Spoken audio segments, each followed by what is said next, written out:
എടാ എന്താ അവിടെ ഇരിക്കുന്നത്? ചുമ്മാടെ കാറ്റുള്ളനായിട്ട്. ചുമ്മാല്ല എന്നെ സിനിമ വിളിക്കാത്തത്. അത് അല്ല പഷ്ട അഭിനയം.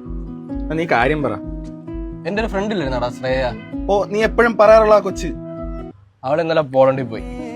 അതിനത്ര വിഷമിക്കാതിരിക്കുന്നത് നല്ലതല്ലേ? നല്ലതാണ്, പക്ഷെ അത് ഞാൻ അറിഞ്ഞെന്നല്ല അവളെ സ്റ്റോറി ഇട്ടുണ്ടപ്പോഴാ. ഒരു മാസം മുമ്പ് വരെ എല്ലാ ദിവസവും മെസ്സേജ് അയക്കലും വിളിക്കലും റീൽസ് അയക്കലും എന്ത് ചെറിയ കാര്യം ഉണ്ടെങ്കിലും അവൾ എന്തൊക്കെ പറയുക. പെട്ടെന്ന് ഒരു ദിവസം അതങ്ങ് നിന്നു. എന്റെ കാര്യം എന്താന്ന് പോലും അറിയാൻ മേല, അത് എങ്ങനെയെന്ന് പോലും അറിയാൻ മേല. എടാ ഈ മനുഷ്യൻ അങ്ങനെയാണ്. ഒരു സമയം കഴിഞ്ഞാൽ അവര് നമ്മളെ മടുക്കും. വീണ്ടും നമ്മളവരെ ശല്യപ്പെടുത്തിക്കൊണ്ട് നിന്ന് അവര് നമ്മളെ വെറുക്കും. അതൊന്ന് നല്ല അതങ്ങ് മറക്കുന്നല്ലേടാ. ഒന്നുമില്ലെങ്കിലും നമ്മളെ പറ്റി ആലോചിക്കുമ്പോൾ അവർക്ക് നല്ല മെമ്മറീസ് അല്ലേ കിട്ടുന്നത്. നമുക്കത് പോരെ.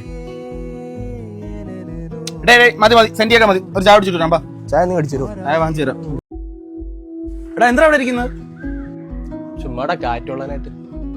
ചുമ്മാല്ല എന്നെ സിനിമ വിളിക്കാത്തത്. അത് അല്ല പഷ്ട അഭിനയം. നീ കാര്യം പറ. എന്റെ ഒരു ഫ്രണ്ട് ഇല്ലായിരുന്നടാ ശ്രേയ. ഓ നീ എപ്പോഴും പറയാറുള്ള ആ കൊച്ച്. അവൾ ഇന്നലെ പോളണ്ടിൽ പോയി. അതിനത്ര വിഷമിക്കാതിരിക്കുന്നത് നല്ലതല്ലേ?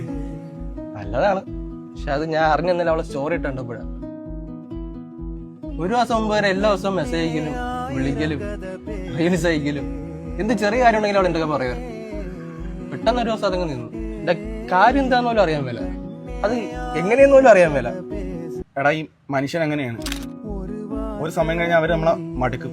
വീണ്ടും നമ്മളവരെ ശല്യപ്പെടുത്തിക്കൊണ്ട് നിന്ന് അവര് നമ്മളെ വെറുക്കും. അതൊന്ന് നല്ല അതങ്ങ് മറക്കുന്നല്ലേടാ. ഒന്നുമില്ലെങ്കിലും നമ്മളെ പറ്റി ആലോചിക്കുമ്പോൾ അവർക്ക് നല്ല മെമ്മറീസ് അല്ലേ കിട്ടുന്നത്. നമുക്കത് പോരെ. മതി മതി സെൻഡ് ചെയ്യാൻ മതി. ഒരു ചായ കുടിച്ചിട്ട് വരാം. ചായ നീ അടിച്ചു ചായ വാങ്ങിച്ചു തരാം.